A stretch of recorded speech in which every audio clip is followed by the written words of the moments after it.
Умът ни се нуждае от нещо, на което да се доверява на 100%, за да може да взема мъдри решения. И в това 3-месечие ще говорим за тези два аспекта на усвояването на Словото Божие. Нужни са ни два елемента – доверие и вяра.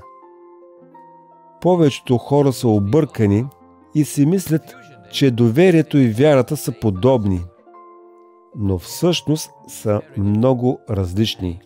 И ще видим, че се нуждаем и от двете, за да можем да вземаме правилни решения и за да живеем живота си, изпълнявайки задълженията, за които Бог ни е призовал. Защото всеки от нас има дълг и трябва да има един и същи ориентир.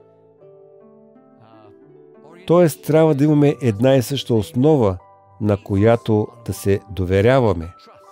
Това е законът. Това са правила, които са неоспорими. Неща, които никой не може да промени.